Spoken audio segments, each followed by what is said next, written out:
The book that I rely upon and use and refer to most often here at church is pretty obviously the Bible, just as you would no doubt expect.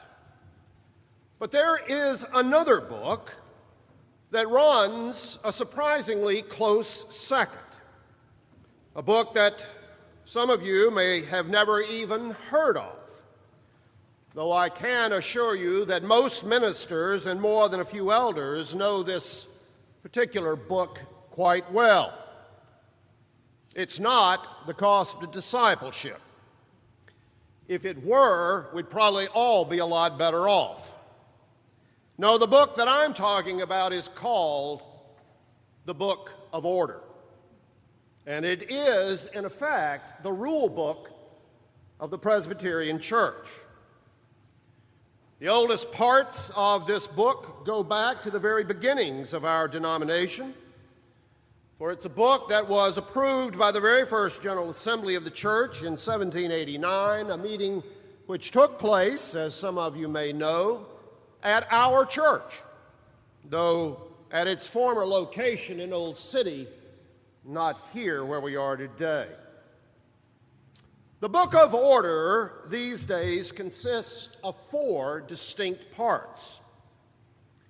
The first is called The Foundations of Presbyterian Polity, and it's the oldest part of the book, containing many of the historic documents setting forth the basis for what we think of as a Presbyterian form of government. Some of these documents going all the way back to the origins of the church. The second part of the book is called The Form of Government, and it is by far the longest section of the book and the one that is most often referred to and used, because it contains all of the rules and the guidelines for the normal life of the church, describing how things are to be done and by whom, not only in a congregation, but also in presbyteries and the General Assembly. The third part of the Book of Order is called the Directory for Worship, and it deals strictly, just as it says, with issues involving worship, including both worship on the Lord's Day, that is to say on Sunday, and also worship on special occasions such as weddings and funerals. Now, in many ways, this is the most interesting part of the book, and the one that I think most of you would appreciate and even enjoy sitting down and reading.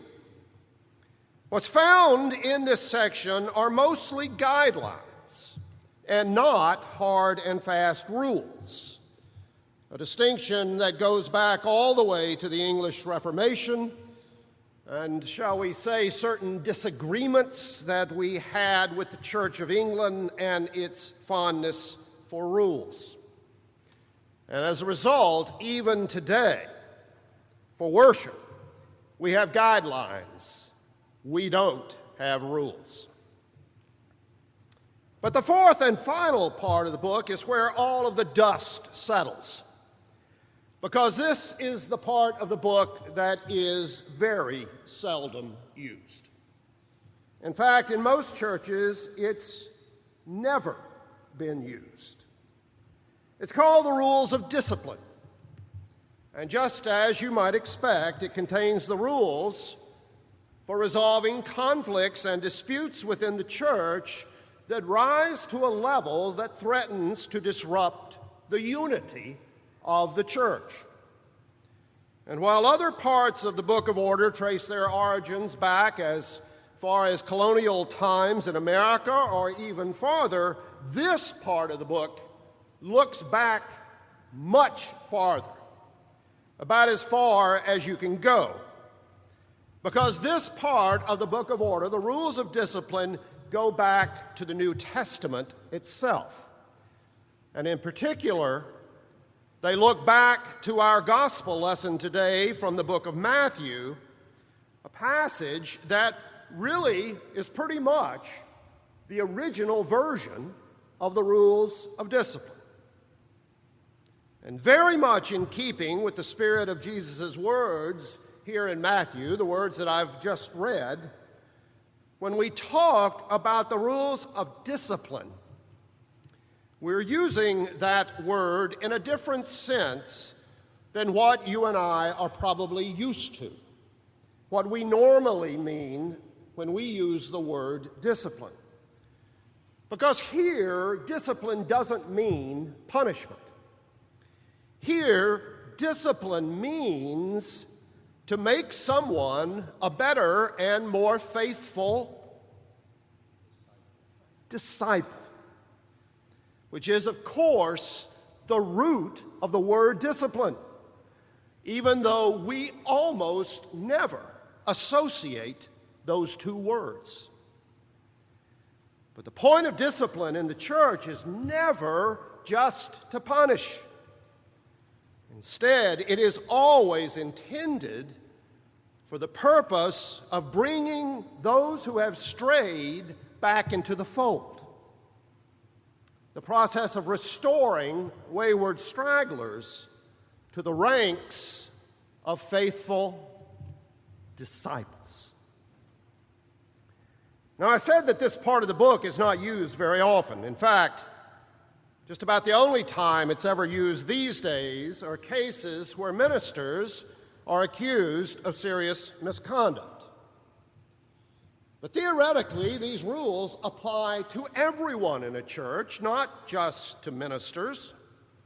And yet, for some reason, they are almost never used in cases involving anyone but ministers, not even for church officers, such as elders or deacons. And why is that so? Well, I'm not absolutely certain, but I suspect the reason is that if the church tried to apply these rules to anyone these days other than a minister, who, after all, is pretty much bound to the church by the terms of his or her employment, the church tried to enforce these rules on anyone else, then that person would almost certainly respond by just walking out the door and on their way out telling the church what it can do with its rules of discipline.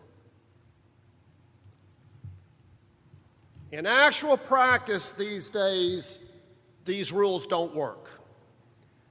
They can't possibly work unless the people involved are somehow bound to the church by something that's pretty strong. That's strong enough that they won't just walk away. Something strong enough that a person would voluntarily submit themselves to a set of rules governing their life and their conduct. All of which is to say, a bond strong enough actually to constitute a church and not just a social or volunteer club. A bond strong enough, then, that it's capable of creating and nurturing disciples. So what is the bond that constitutes such a gathered church? What are the ties that bind a collection of distinct individuals into one body?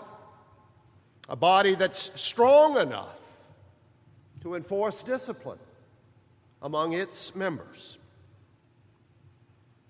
This is one of those questions that's answered in very different ways by different church traditions. But in the Protestant tradition, of which, of course, we're a part, that bond has always been understood to be a common faith. A faith that is shared by all of the members of a church, a faith that then is the bond that ties us together.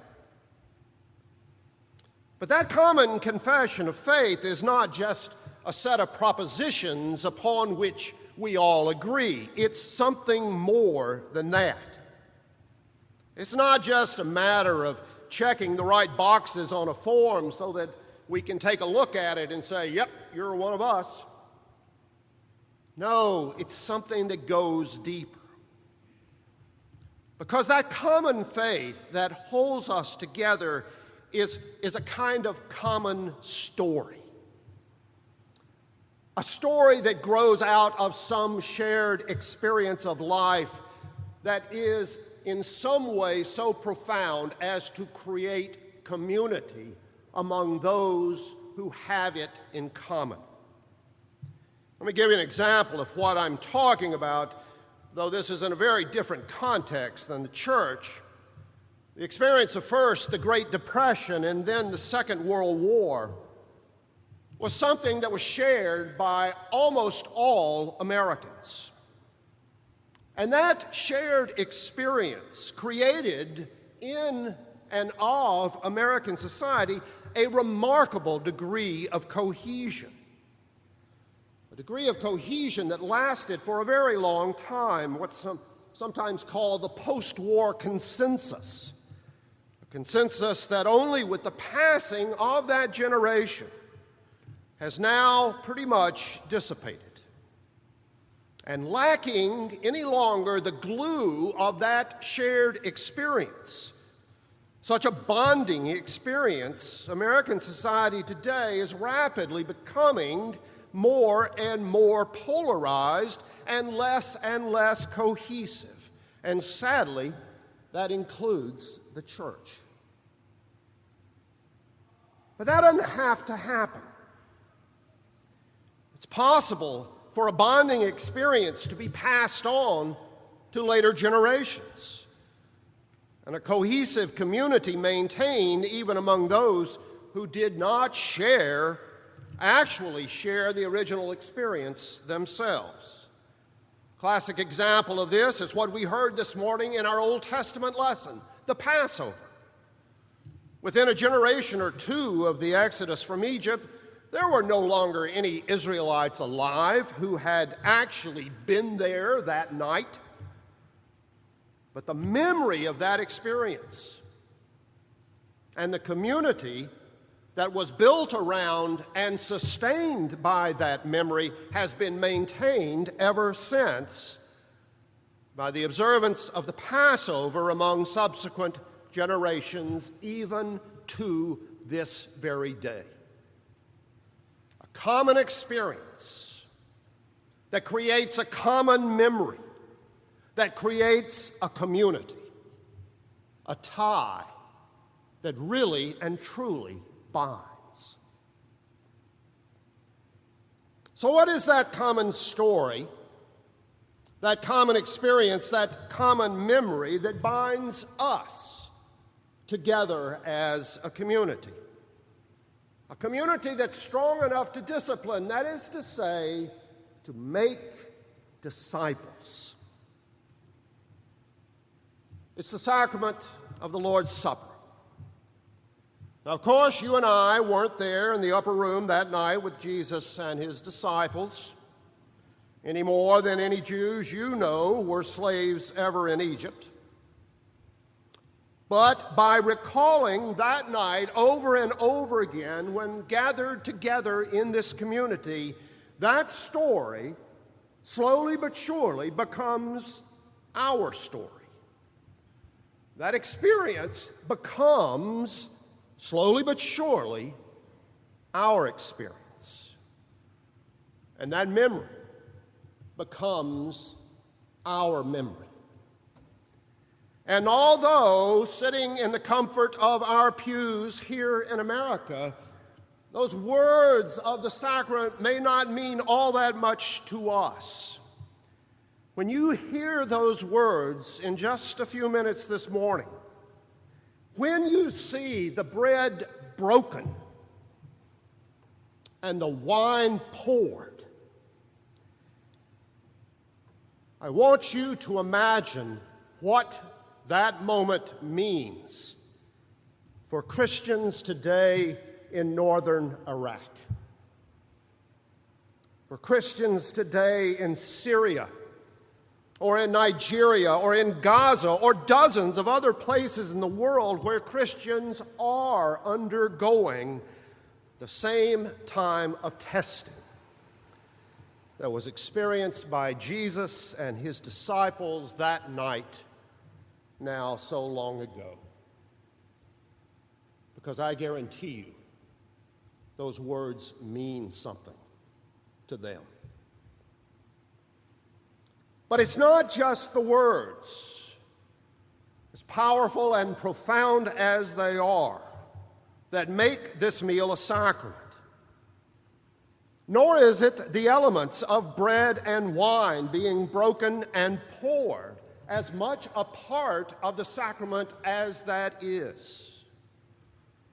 But more than that, much more than that, it is the act of sharing with one another the bread and the wine,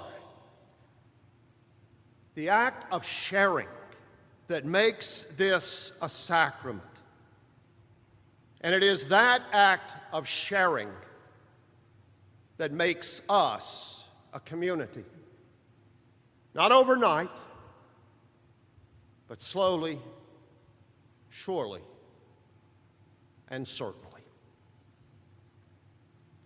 For it is the sharing that occurs around this table that creates among us the tie that binds, the tie that binds our hearts in Christian love. It is that sharing that makes us a community, and it is that community born of sharing that makes us disciples. In the name of the Father, and of the Son, and of the Holy Spirit, to whom be all glory and honor, now and forever.